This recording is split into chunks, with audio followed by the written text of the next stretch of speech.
Marvel's Avengers already has quite a lot of content at launch to get through, with like the 12-hour campaign that, as I already said in a previous video, is better than I expected. And after that, there will be many missions to complete in the more open areas to help increase your level for the different factions, but also to get better gear to, in the end, do some of the most challenging content.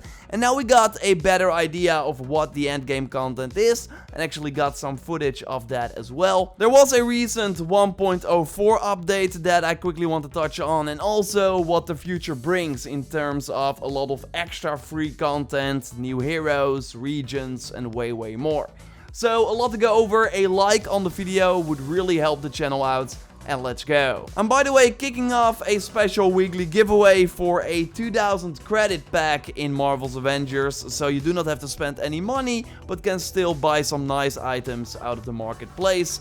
And I want to do that for every weekly reset. So all you need to do is click the link in the pinned comment for a chance to win, and be sure you are a subscriber of the channel as well, and I will reach out to the winner via the email. If you already got a special edition of the game, then you're already playing likely and noticed the 1.04 update. We did not get any patch notes at the time of this recording, but we did notice some interesting things they added or changed. For one, we now have a revive bar that highlights how close you are to reviving an ally, while before you just saw the revive prompt, but now you actually see a bar that tells you how close you are. And overall, I really like how we just have to stay close to the downed teammates to revive them, and this new feature they just added with the updates makes it even easier.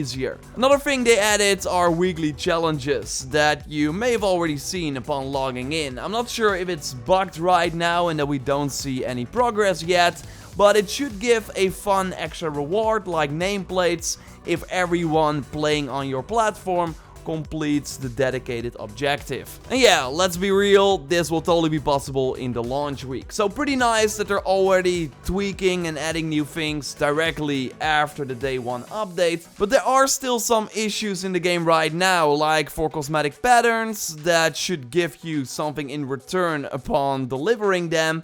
Well, that is not always the case right now, so I would just hold on to them until they fix it in a future update. Another big issue that some people are having, including me, was that you would sometimes fall through the world when you boot up a new mission. The best thing to do then is restart from checkpoints. That at least worked for me. The developers should be aware of this, and a ping feature could also be coming, like high chance. We got Phil, the developer, over on Reddit, noting that they are working on something and that it's a high priority item for them. If they want to launch weekly patches like we saw for the beta weekends, then I totally think that some of these issues will be resolved rather quickly, and that we hopefully get that ping feature soon as well. And new playable content should also be coming really soon, a few weeks after launch they note, so I think at the end of September. And a big thing this first free content update should include is a new hub area. We already have 2 in the full game, and now we will get another one, the Shield Substation 0, led by Maria Hill. So a completely new outpost to explore. It looks pretty cool in the small footage we got, and this space should go hand in hand with a new event that has us clear out rifts that appear in the world, and we have to search for the source. Not much else is known. They want to share more info closer to the release, but we should expect special gear for doing this activity, and also exclusive cosmetics that we can only get during this event. We should also expect smaller weekly events now and then that change the world up a bit. I think that's always fun if they change the core gameplay, so it kind of feels fresh every now and then. But then, the first big content update is happening in late October. And this one is called Taking Aim. And as you likely already saw, it will feature Kate Bishop, the first new playable hero. So we actually speculated about this before in my previous video. I said it would either be She-Hulk or Kate Bishop.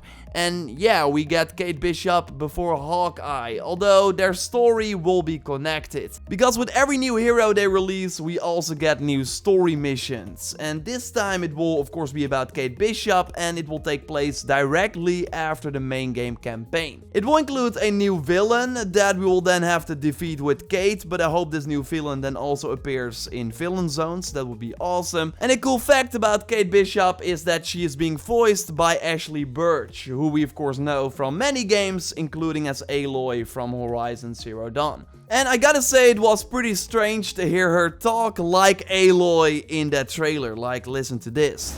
Clint and I were looking into what happened to Director Fury after A-Day. We stumbled on this Tachyon project, and then Clint was gone too. But yeah, happy that we got Kate Bishop. I'm just curious how different she will play compared to Hawkeye.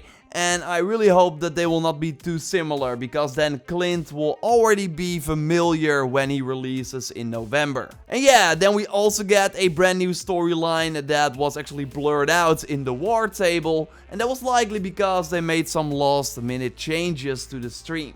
It was way shorter than normal, like 15 minutes, while normally they go for 20 to 25. And that's very likely because they plan to reveal Black Panther and a lot of content linked to that sort of season they want to do. But they likely decided to not show it because of the recent passing of Chadwick Boseman. They put out this great message at the start of the show and followed that by saying that out of respect of a fallen true hero, we've altered what we are showing today. Great call. It would not be good to talk about new Black Panther content right now. We will see that later, and that is fine as well. But this in combination with the many leaked files we had for Black Panther as a playable character, I think totally means that he will be coming to the game at some point, and I'm sure there will be a ton of regions and villains linked to that as well. We will have to wait and see, and of course also if they can deliver this pretty ambitious content rollout. We've seen it go wrong many times before, but so far there's no reason to doubt them yet. But overall, I think that really means that if you enjoy the game, there will be a ton of free content to look forward to. Right now, I'm making my way to the highest gear level to try 2 of the biggest challenges, and we now got some footage of that because they will be added shortly after launch, so not be available directly on Friday. One of them is called the Mega Hive. That actually sounds pretty interesting, because this is the only high-end solo activity that you really have to do alone and with your whole roster of heroes. It has you go through floors of increasingly difficult enemies, but the catch is that if you die, you continue with another hero of your roster. So for every other activity in the game, it will be fine if you just got one high rank hero. Here you actually have to level up all of them to be successful, and that's a pretty cool twist. A true endgame co-op challenge will be the AIM's Secret Lab. That is only available once a week, we don't know when yet, for a power level of 150, so that's the highest you can go to at the launch of the game. It gives you a guaranteed legendary reward when you complete it, which is pretty nice, although it should be very hard to get to that point. It has a time limit, and it should really require group play to finish, according to the developers. I was kinda let down that we saw Abomination as the final boss for this though, because you will actually encounter him many times already in other missions, so hopefully that changes with like future endgame content. But so far we'll totally be trying this, likely stream it as well when we get to that point, so stay tuned for that. And as said before, we will be all over this game, so totally subscribe to miss nothing regarding Marvel's Avengers, all the updates coming to the game, the weekly resets, tips and tricks, everything here on the channel. If you could leave a like on the video, that would really help the channel out, and totally check out my previous video on some very important outfit and cosmetic features. For now though, I will speak to you next time, and goodbye.